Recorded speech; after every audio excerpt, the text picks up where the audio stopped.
Hey everybody, this is the Sliders Review, and I'm here today to talk to you about my thoughts on the Sophie and Alice conundrum that is in Batwoman. Some comments that the OG Smallville Supergirl made when she guest starred on the Supergirl show back when it was on CBS, and the strange Batwoman comments that Gerry Conway made just recently. So, okay. First topic, Batwoman. Yeah, there seems to be a bit of a conundrum going on in Batwoman season 3. And it has to do with two characters that are beloved on the show that just seem to be there. They're just tacked on. See, this picture right here. I love this picture that just recently happened in last week's episode of Batwoman. Now, Batwoman does come on tonight, but this is from last week. This picture is just cool all on its own, but strange and peculiar, and it's a little creepy for me. Why? Because, okay, it's Alice and it's Sophie. Alice is now living with Sophie because they have to keep an eye on Alice because of hallucinations and because she's still a criminal who still kills people and is crazy and all this other stuff. And they don't want her staying at Wayne Manor, even though that's her cousin's house. They don't want her living in the Batcave, which is under Wayne Enterprises, and she can't stay with Brian or Luke or Mary, wherever they live at, which I don't even really know where they live at. And so she got stuck with Sophie. Why did she get stuck with Sophie? Because they need Sophie to do something on the show. Why is Alice all there? Because they need Alice to do something in the show. But before I go back to that, back to this picture. The reason why this picture creeps me out is because of Alice. Look at her. Alice looks creepier than ever she's ever looked in the entire series of Batwoman. Why? She looks normal. I have never seen Alice look normal in this entire series ever. She's always dressed in her little Alice in Wonderland outfit and stuff. And it's just, and her hair's in a ponytail, for crying out loud. This is the most human normal I've ever seen her look until that other Alice came in from another dimension. My bad, to clear my throat. Yeah, this is the only reason why this picture, or this whole scene creeps me out. But it's cute in the same way, and it's cool in the same way. It's like, they really humanized her. And not only that, but she's a little creeped out because there's noises going on outside the apartment, and she thinks somebody might be trying to break in. We see her drinking alcohol. We see her eating. We see her, they're watching a movie, for crying out loud, in pajamas. And she's wearing Sophie's pajamas. This is the most normal I've ever seen Alice look. And in a way, it's cool but creepy at the same time. So that's why I just wanted to point this picture out. And it also has to do with the problem of the show.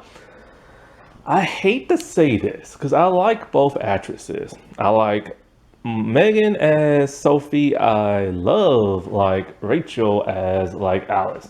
Rachel has always been a whole lot more my favorite, going into this entire series, because I've been a fan of hers for many years. Probably going on 2 decades now. And I've only seen her in 2 different shows other than Batwoman. I first saw her in Birds of Prey, the television show, not the movie. And also, I saw her in Reign when she played Queen Elizabeth I. And she was good in that. She was evil in that. She plays villains very well. She played a hero in Birds of Prey, but it was a weird incarnation of that character. They totally changed that character around. Anyway, so when I heard she was cast as this and she was playing a villain, I was happy because Reign, I felt like they should have made a spin-off with Queen Elizabeth, but they never did.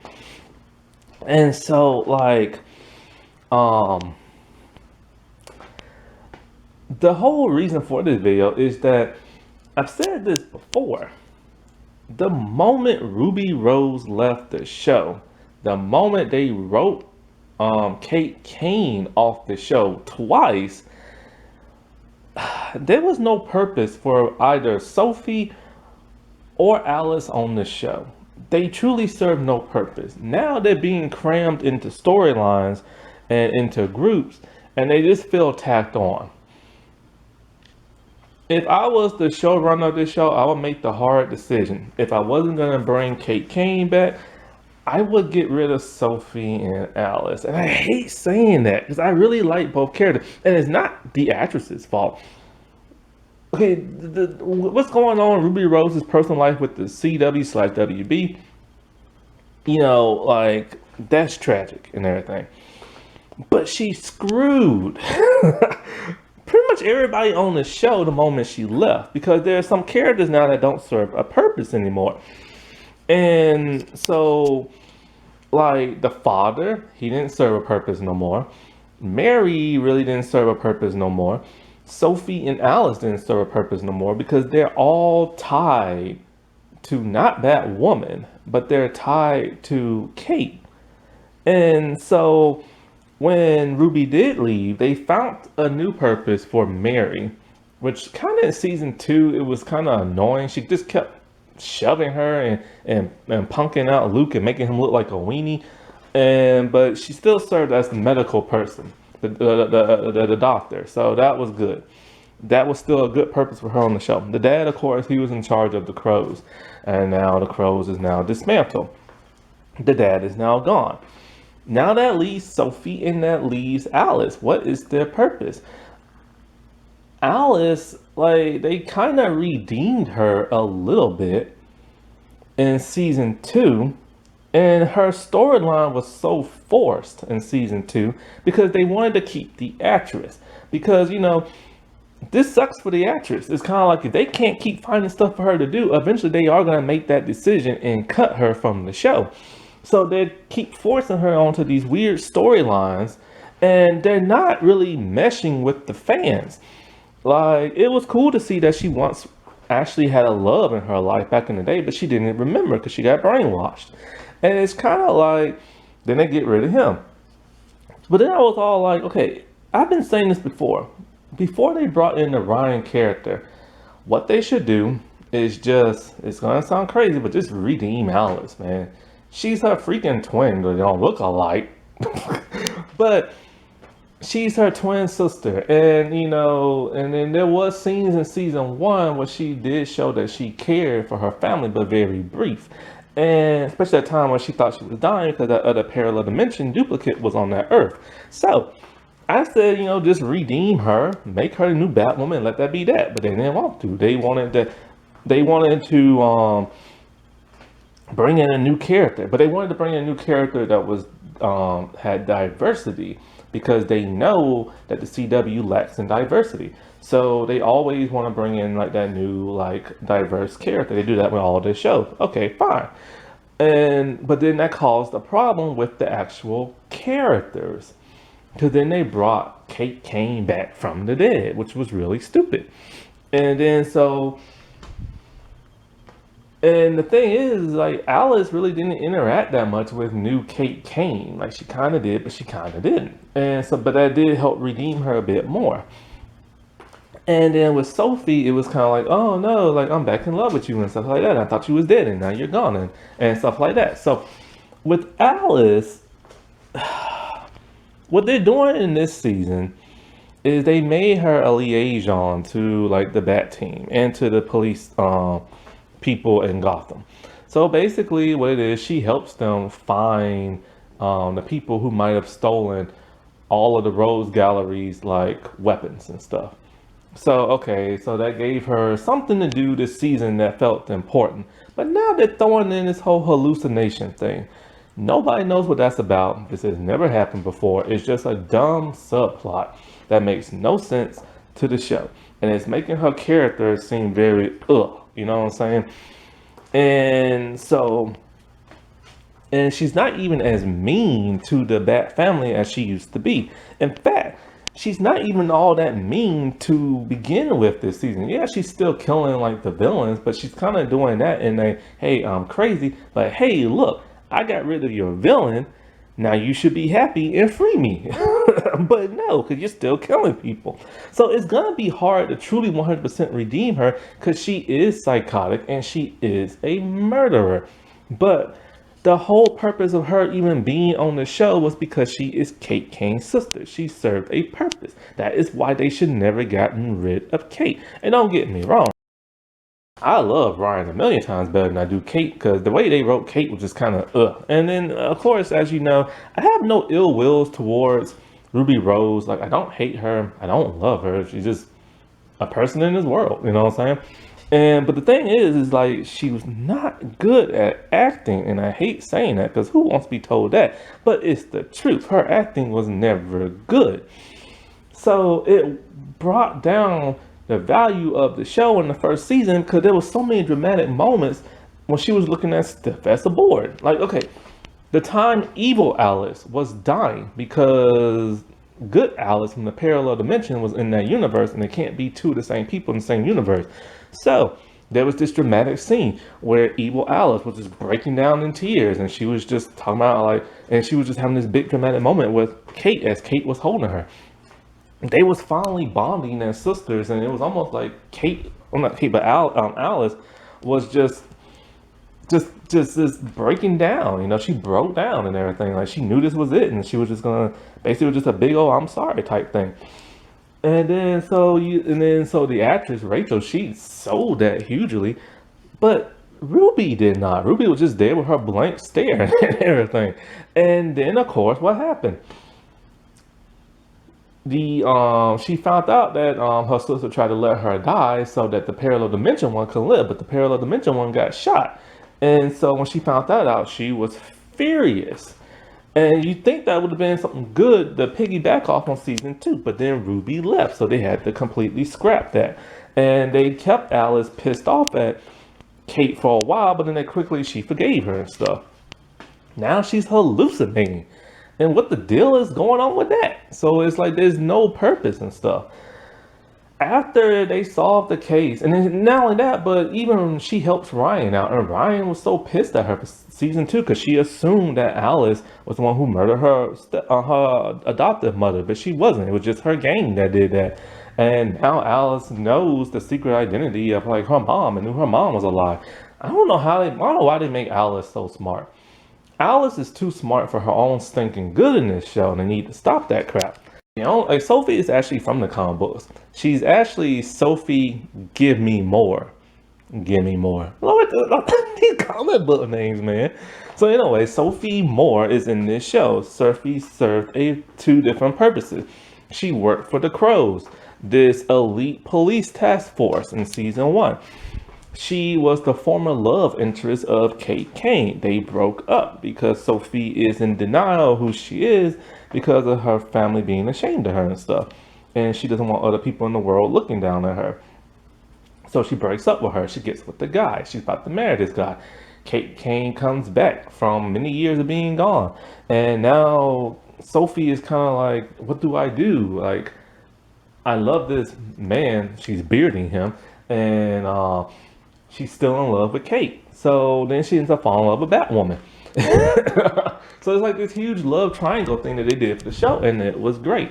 Then eventually Sophie leaves that guy. I forget how. I don't know if he dies. I don't know if they just leave. But then she decided, she tells the truth, she's not bisexual. They say on the show she's just a lesbian. So okay, fine, she's a lesbian.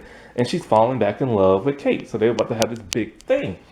Now we get into the second season. Ruby is gone.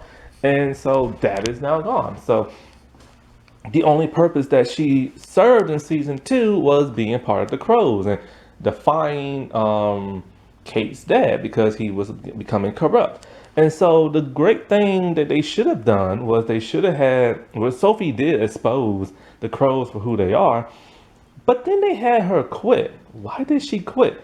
They could have just rebanded the Crows and made them into a better thing, and she could have been like the Commissioner Gordon of like the show.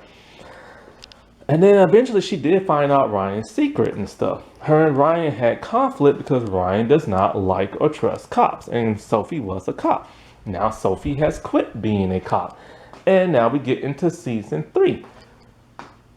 Does Sophie even have a job? I don't think she does.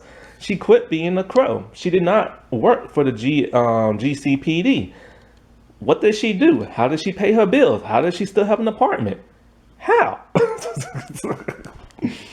She's just there.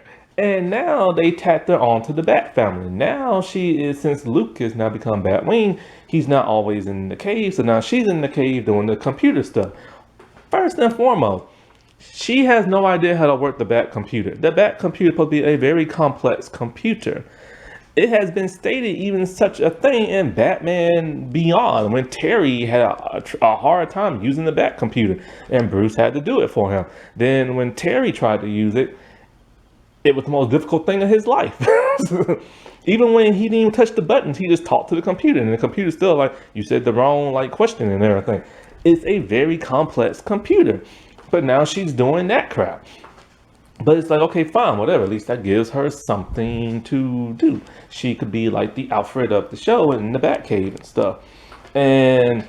But now they're forcing a love story between her and Ryan, which everybody knew that was going to happen because they're the only two lesbians on the show. And because Batwoman is supposed to be with Sophie in the comics and stuff, so they're like, hey, let's let the new Batwoman do it. But why? First of all, their ages, they're completely different in age. I'm not saying you can't date an older person because you can, but it's just that Ryan's a lot younger. Ryan's probably somewhere in her 20s, maybe, something like that. And Sophie has to be at least in her mid 30s, close to 40s or something. Somewhere in between like 30s and 40s. And so then there's that. So then also Ryan had a love interest in the second season, two actually. One was her former girlfriend who is now gone. And then there was that black lady who was like a lawyer. She has now been written off the show. And Ryan and Sophie, they didn't really get along that well in the second season. But then they were kind of forced into a situation of being friends. And, you know, Sophie has been trying her best to, like, you know, be a friend to Ryan and everything.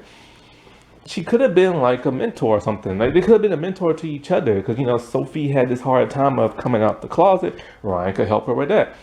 Ryan had, like, a difficult childhood and upbringing and streets and the crime. And Sophie, and she doesn't trust cops. So Sophie could be the one to, like, push and be like, hey, you know, now all cops are bad. And hey, you know, it's okay. And we can help you with your life and all this other stuff. But no, they tacked on this love thing between those two. And it's just like, how do you go from falling in love with Kate Kane to now you're just like, okay, well, I'll just fall in love with the new Batwoman. Like, that's not good writing whatsoever. So there is a conundrum with these two characters, and you know they need to figure out what they're gonna do. Because I personally, I don't want to see them gone because I like both of these actresses. But at some point, somebody's gonna make that hard decision. Either one of these actresses are gonna leave, or the showrunner is just gonna like cut one of them or cut both. You know what I'm saying? Well, it's a good thing I didn't finish this video before I watched the nice episode of Batwoman, because I guess the whole Sophie Ryan thing will never happen now because she's super pissed at Ryan and she just smushed Detective Montoya.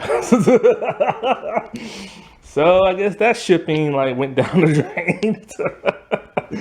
So now the only purpose she serves is working in the Batcave occasionally because she still isn't a cop, I don't think. So it's kind of like, okay, yeah, well, what is her real purpose on the show? She's not that close with Luke, like, period. She barely talks to Mary. She's now forced in a friendship and a partnership with Alice. And now she's like making out with the recurring character who barely shows up. So it's kind of like, it sucks, man. Because, like, when these people signed on for this job, they thought they had a job. But then the lead left because of personal conflict she was having with the show, and it really screwed everybody. And even though I like Ryan and I like the actress, it's just like they should have just recasted the role of Kate or just redeemed Alice. It's like, whatever, you know what I'm saying? Maybe she hit her head really hard and now she's like a nice girl or something, you know? Now let's get into the original small girl, Supergirl. I shouldn't say original because the original one is the Helen lady from the movies. But anyway, small girl, Supergirl. I love this actress. Laura Vandervoort, I think her last name is. I can't remember. It's Vander something. But I've been a fan of hers since the 90s. Since she was in Goosebumps, of all things. She was in 2 completely different episodes. I still can't believe she was from Goosebumps, man. So anyway, when she got put on Smallville, I was ecstatic because that's around the time I started watching Smallville. Because I was like kind of like boycotting it before because I didn't want to get wrapped into a show that everybody else is in. But then I made the mistake of watching a couple of reruns from another season. I'm like, hey, this is pretty cool. And then so season 7 was the first real season I saw that was in production. And of course, it has Supergirl all throughout that season. And I was in love with this version of Supergirl. This version of Supergirl is kind of how Supergirl is supposed to act. She's stubborn, she's headstrong, she doesn't listen to Clark. She does her own thing, and she's grumpy in a fight. The way he has to like hold her back and stuff. But they don't really fight on this show. But basically, she's getting to the point where he thinks she's going to hurt somebody, and he always pulls her back. She was perfect, you know what I'm saying? And she was more of a Supergirl than the version that they wrote in the Arrowverse. And so, like, I remember I was bummed when they wrote her off the 8th season. I think there was some shenanigans going on. Not funny Me Too shenanigans, but some like, okay, she's taking too much screen time for us, and she's new, and she needs to get out. That's how I feel like went on, because she disappeared completely from the 8th season, got written out. Only come back for like a guest spot, and then only come back for a guest spot in like season 9 or 10. And I'm just like, no. Somebody on that show got jealous. Somebody had to. And I'm thinking it must have been one of the main stars of the show, because she took the whole season was dedicated to her. You know what I'm saying? So somebody got jealous. But I'm bringing her up because, you know, she did guest star on Supergirl as Brainiac 8, the female version of Brainiac, the one with the dark blue skin that looks like Mystique. And they brought her on the show, and she's not naked. She's just wearing like a leather suit, but it looks like a bodysuit. And so, like, she guest starred in the first season when it was on CBS. I don't really remember those episodes. I don't really remember too much about season 1. I do remember it being a little bit more solid than the rest of the seasons were. But before it just went goofy and stuff. But yeah, I remember when she gets started, and I'm like, oh, cool. They got the Supergirl from Smallville. And I remember thinking to myself, that must be kind of awkward for her, because she having to watch somebody else play a role that she once did. And like, you know, how does that feel and stuff? And so, like, on Michael Rosenbaum's podcast that's on YouTube, I think it's called Inside You, he started asking her questions about that, you know, because he was supposed to play Lex Luthor in the Crisis episode of the Arrowverse when they did the whole Smallville thing. But he declined. I forget why. I think his dad was sick and COVID was going around at that time.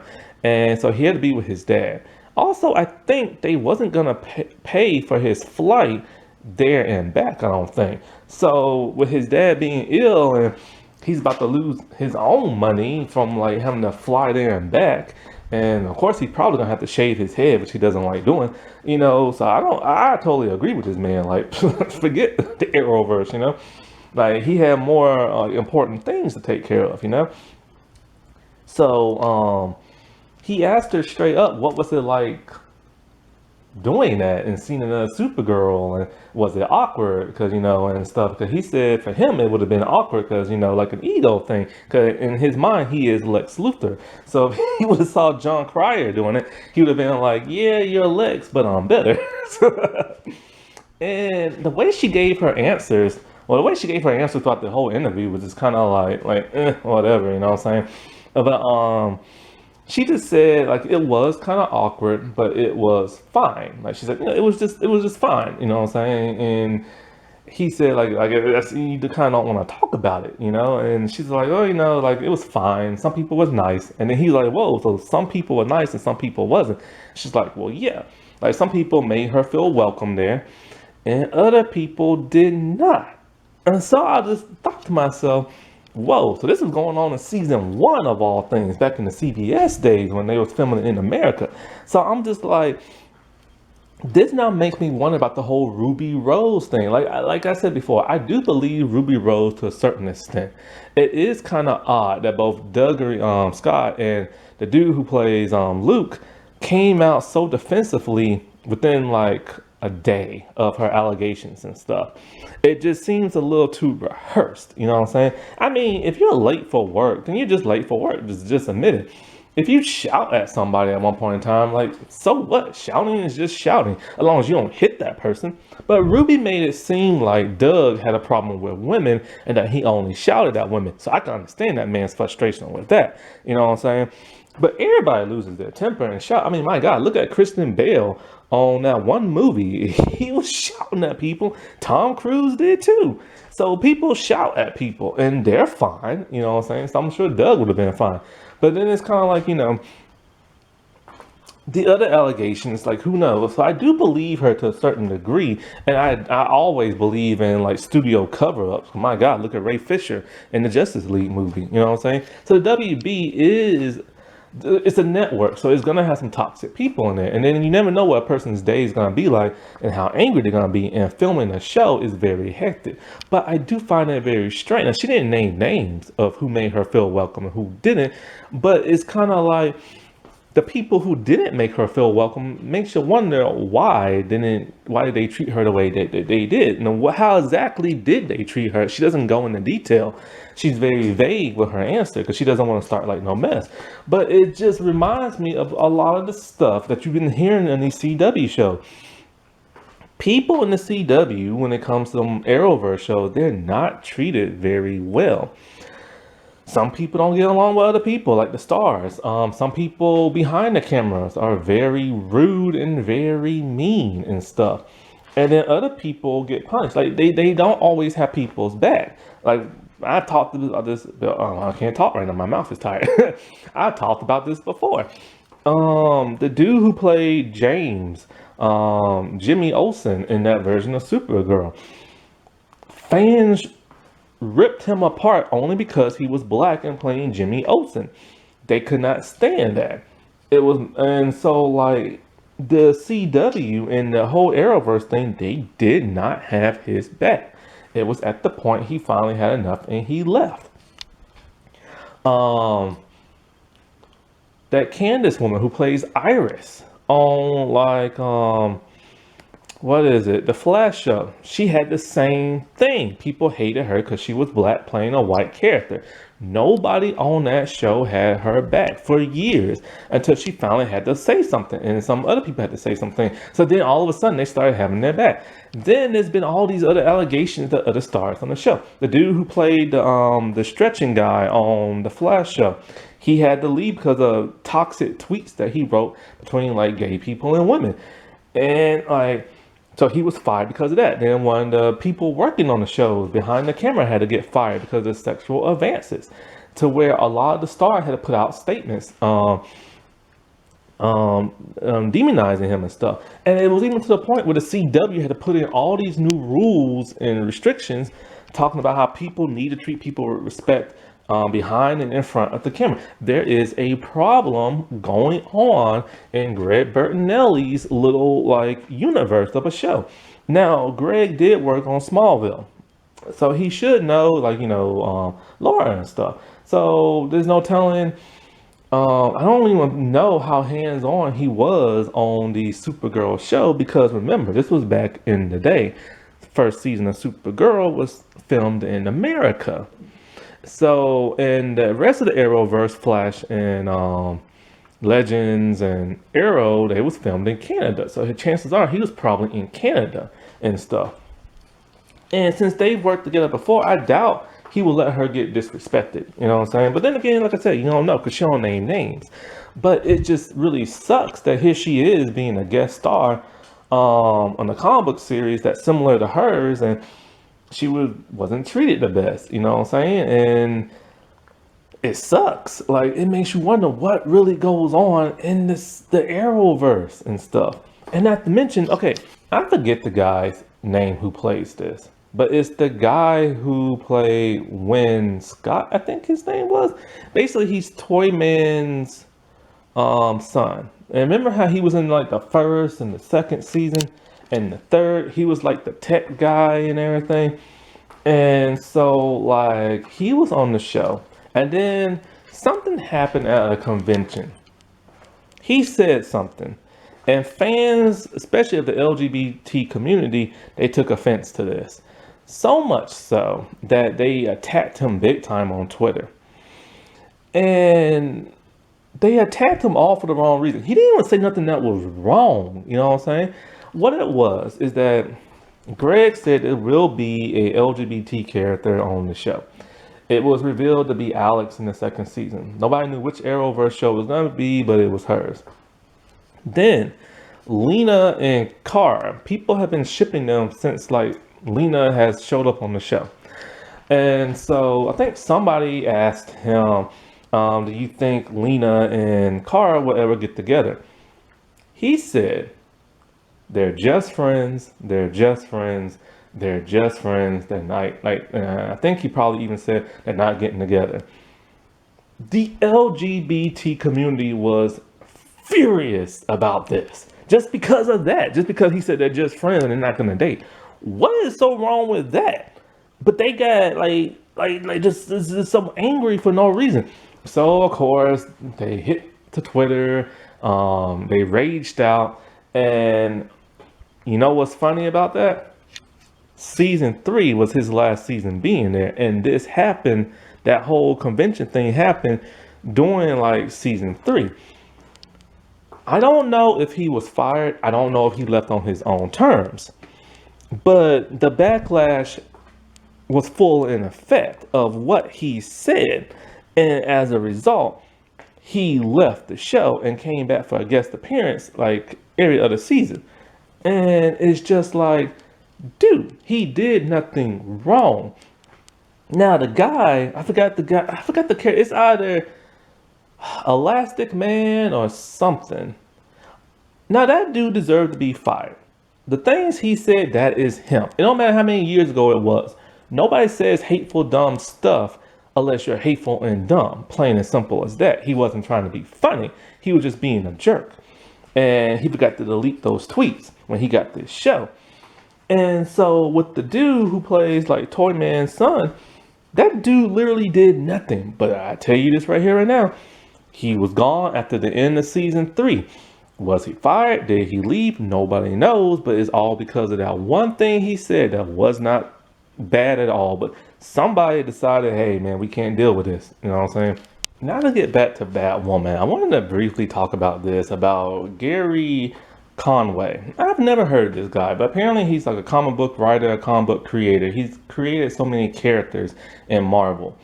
And I don't know him, but he does not seem to be a toxic person from what I've seen so far. But I've barely like researched him, but from what I've seen, he does not seem to be toxic. However, this past Sunday on November 14th, he confused a lot of Batwoman fans online by statements he made. And he wrote on there, he wrote this on Sunday. So he's referring, even though he put up, he responded to the trailer of Batwoman Antifreeze, he's actually referring to last week's episode, the one that had to do with Professor Pig. And he stated, which I still don't know what the world he's talking about, and nobody else does either. He said that, is it just him, or does Batwoman seem to be disappearing from the Batwoman show only to make token like brief appearances? Because now this has turned into the Ryan show. So many people are kind of like, Ryan is the woman underneath the mask. Therefore, she is Batwoman. Therefore, the show is about her. Some people also took offense that he used the term like token when dealing with a black woman. So people were very confused by this because apparently he watches the show, but he must not pay attention. Because like, okay, season 3, Batwoman has still been in the costume doing her thing. And only in the fourth or whatever episode that was, with the Professor Pig thing, only in that episode only, did Batwoman only show up for a minute. That's the one from the beginning of them in the pajamas watching that movie, and I said they heard a thing outside. It turned out to be her. She was only there for a minute in costume. The rest of the episode revolved around Ryan.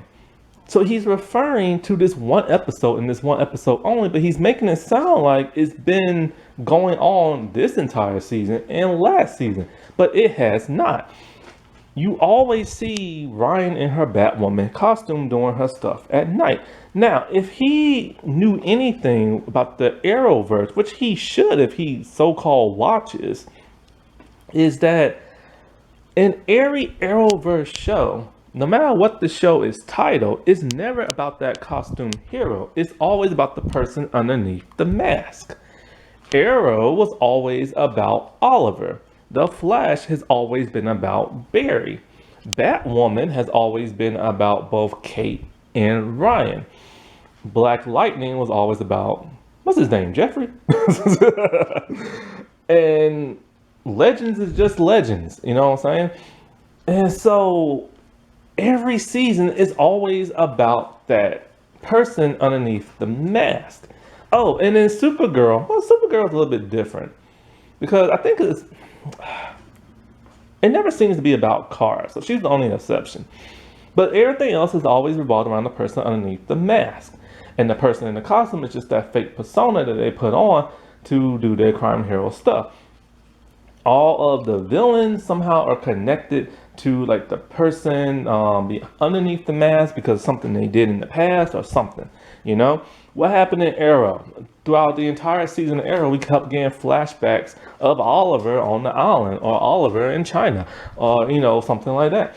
The Flash, it was always about things that happened in the future that now have taken place in the past, day present, because of something that the villain had did and changed the course of history and all this other stuff. But everything has always revolved around Barry. And so I don't get what this man is talking about. Like, I really don't. You know what I'm saying? And it's like, I don't think he's toxic or nothing like that. But it's just, what the world is this man talking about? Only in one episode did it actually focus on Ryan, which is quite rare because this show, ever since she joined, has not focused on her. You know, it always still revolves around Kate and everything. And so people have been asking for more Ryan and more stuff about her and let this be the Ryan show. And it's just like, I don't get his argument. I just really don't. He said Batwoman barely shows up in the show. No, she doesn't. And also, if you watch any Arrowverse show, you know that everybody's only in their costume for a few minutes in the show, and the rest is them out of costume because the outfits are very hard to walk around in. They're very hard to fight in. These shows are more drama filled than they are action filled. There's only 2 action scenes in the beginning and at the end of the show, and that is it. It's always been that way since the beginning, over a decade ago. What the world is this man talking about? I don't get, nobody understands what this man is talking about. He's only basing this off of one episode, and that's it. Anyways, alrighty, well, I'll talk to y'all later. Bye.